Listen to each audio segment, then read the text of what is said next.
आपल्या मुलामुलींसाठी आपण अनुरूप स्थळे शोधताय? आता आपला शोध येथे येऊन संपतो.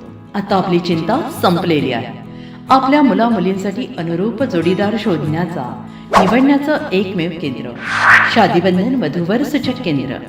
या संस्थेमध्ये सर्व समाजातील 70,000 पेक्षा जास्त स्थळे नोंदणी असलेले असे शादीबंधन वधूवर सूचक केंद्र.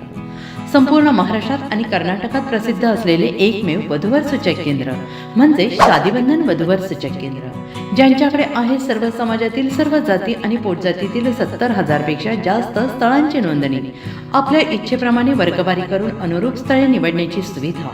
एक वेळा जोडले जा आणि आपलं जीवन सफल करून घ्या.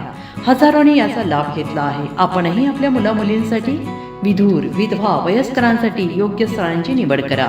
एक सुवर्ण संधी घेऊन येत शादीबंधन. आजच संपर्क करा. शादीबंधन वधूवर सूचक केंद्र, लोकसंदेश न्यूज ऑफिस समोर, महाराष्ट्र स्क्रॅप जवळ, 100 फुटी road, Sangli. Pincode 416-416. Customer care number 99-22-86-45-45. आमच्या वेबसाईटवर स्थळे पहा. आमची वेबसाईट आहे www.shadibandhan.in.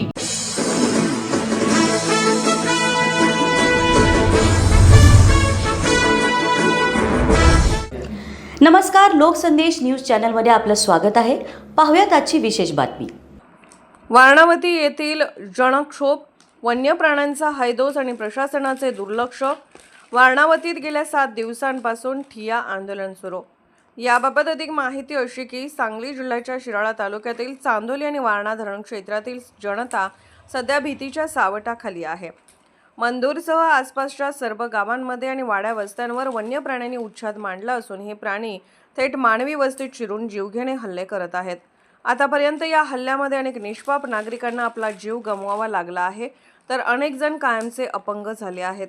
दुर्दैवाची बाब म्हणजे शाळेत जाणाऱ्या चिमुरड्या विद्यार्थ्यांनाही या वन्य प्राण्यांनी आपले भक्ष्य बनवले आहे. पाळीव जनावरांच्या शिकारीमुळे शेतकऱ्यांचे अतोनात नुकसान होत आहे. या गंभीर परिस्थितीबाबत वारणावती येथील वन विभाग, तहसीलदार आणि जिल्हाधिकाऱ्यांकडे वारंवार पत्रव्यवहार करून मोर्चे काढूनही प्रशासनाने अद्याप कोणतीही ठोस उपाययोजना केलेली नाही.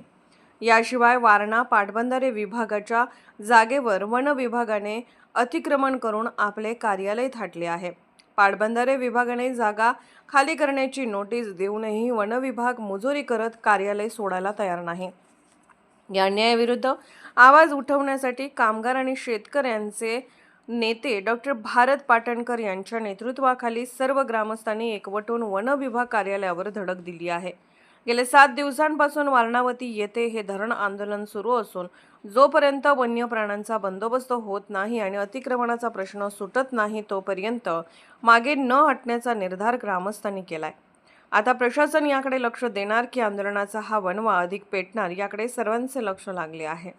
लोकसंदेश न्यूजसाठी मुंबई प्रतिनिधी कुमार पाटील यांचा रिपोर्ट. अशाच विशेष घडामोडींसाठी आमच्या यूट्यूब चॅनलला सबस्क्राईब करा, फेसबुक पेजला लाईक करा आणि इन्स्टाला फॉलो करा.